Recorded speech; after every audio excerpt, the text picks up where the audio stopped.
Hello and welcome back to Bookish. Today I'm going to do a book review of the third book on my TBR, which was this book, The Only Story, by Julian Barnes. I just finished reading it today and I wanted to get to you with my thoughts about the book as fast as I possibly could. So here we go with a review.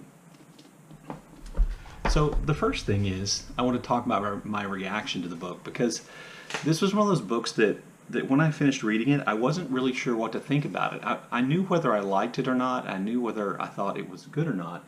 But I didn't really know if I understood what the author intended. So I read some other book reviews to see what they thought, if what other reviewers and big publications thought was the same as what I thought about the book. And none of them seemed to agree on what the point of the book was, or what the message of the book was, or really what the book was supposed to be about in a larger sense. As a matter of fact, I wasn't even sure that a lot of them had read the same book I read. So I figured, well, my opinion is as good as theirs without their assistance, so I'm just going to tell you what I think about the book. And before we go any further, even though the book is about a love story, this book is not intended to be about a great love story, even though at least one critic seemed to think that's what it was. So the book is pretty easy to summarize, or to give a synopsis of. It starts off, we meet a young man named Paul, who is the narrator of the book throughout, and I'll talk more about that later.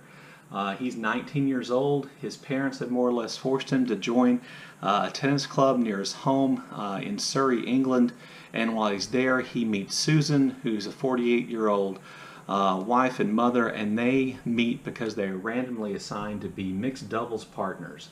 And as you know, predictably, they enter into an affair, they fall in love, and the story, or the book, is really about that relationship, about that affair. It's not really a Mrs. Robinson from The Graduate style story. It's not that kind of traditional older woman, younger man story on the whole. So it's a little bit different in that regard. The story is told in three parts. Those three parts are essentially the part where Paul and Susan meet and fall in love and begin their affair. And then part two is, and I'm not really giving anything away here, part two is when Susan leaves her husband and Paul and Susan attempt to establish a relationship of their own.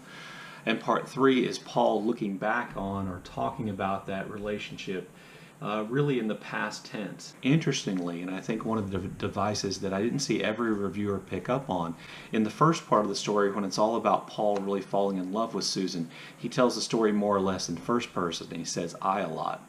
In the second part of the story, about he and Susan's actual relationship and life together, he speaks in the first person, but then increasingly he starts speaking or describing things, or speaking in the second person and replacing I with you.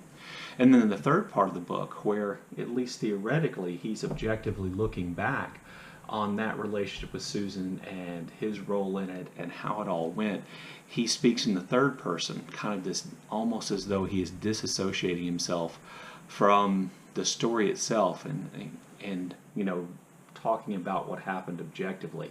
So while there are, you know, several characters in the book, and some of them are quite interesting, by the way, most of the story and most of what I want to talk about involves the relationship between Susan and Paul. Susan, the 48-year-old married mother, who gets involved in an affair with Paul, the 19-year-old college student. So I want to talk about Susan first. Susan is never allowed in the book to share her perspective on the story. You just kind of have to pick up on clues that she gives about how she views the relationship and how she views herself and how she views Paul.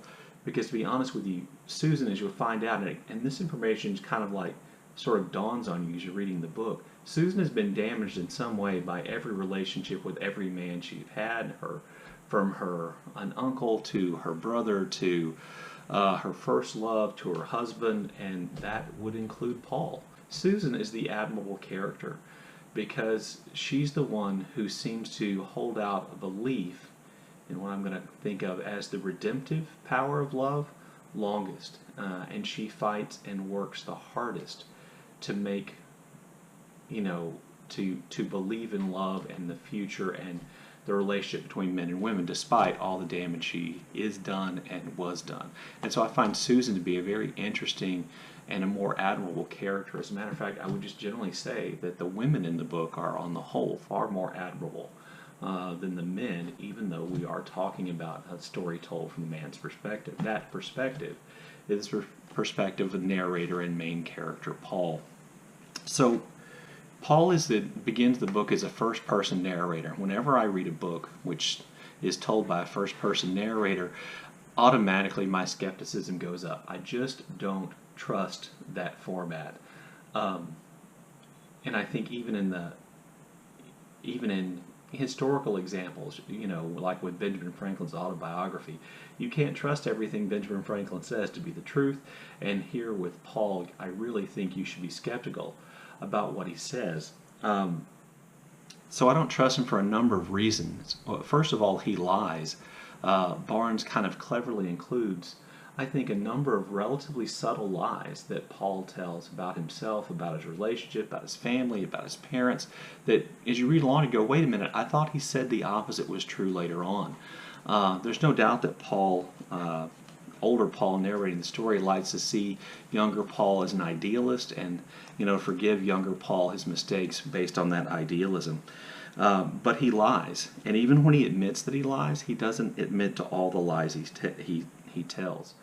Paul is a coward, and I don't just mean in the physical sense, and probably least importantly in the physical sense, but in the sense that he is unwilling to engage in confrontations, even when those confrontations might be necessary to improve things or to help somebody. He always shies away from direct confrontations, and even when he engages on one in one of those confrontations, finally feels pushed to do so, he doesn't do so wholeheartedly, and he gives up really, really quickly. Additionally, Paul is self-centered and selfish, and probably the best example I can give you of this is in terms of Paul's sexual relationship with Susan. He says at one point in the story later on that it never occurred to him to think about or wonder if Susan found their sexual relationship fulfilling, if she had orgasms. He just never thought to ask her until it was too late, which, is a fairly obvious, I think, way for a writer to show the self-centeredness of a character. He's also a terrible hypocrite. He says he believes in things and then he doesn't. He mocks other men and other relationships for not being as pure as his is, and their motives being not as good as his, when in reality he's exactly the same. And Barnes shows us this, I think, in the most kind of clever ways.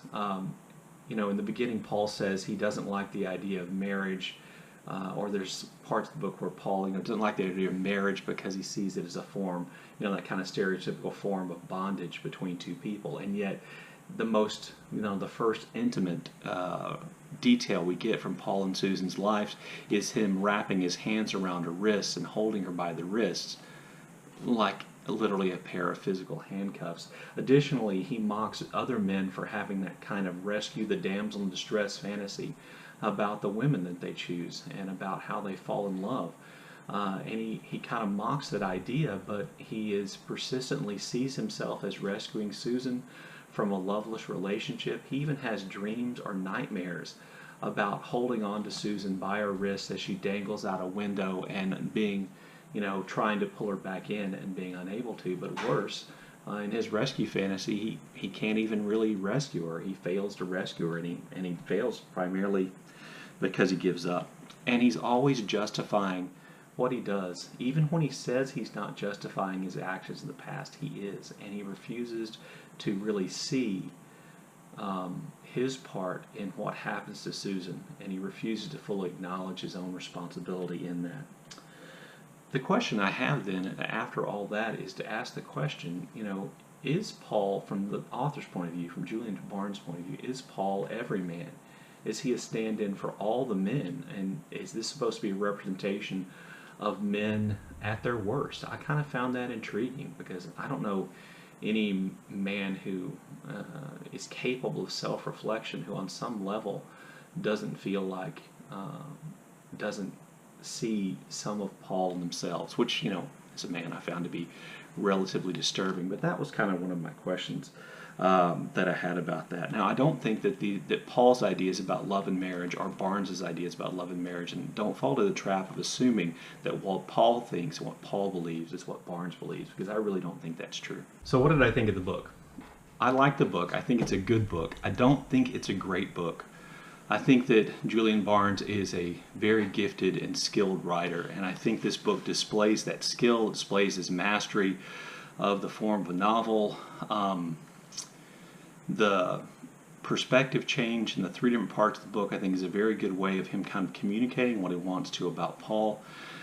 But I don't think this is a great book. I think it's a good book, and if you were a Julian Barnes person, I definitely think that you would want to read this book. But if you weren't, this is probably not where I would start. I would probably start with Arthur and George, A History of the World in 10.5 chapters, Flaubert's Parrot. I kind of like younger Julian Barnes better than older Julian Barnes. Anyway, there's my opinion, my review of The Only Story by Julian Barnes. Let me know what you think in the comments.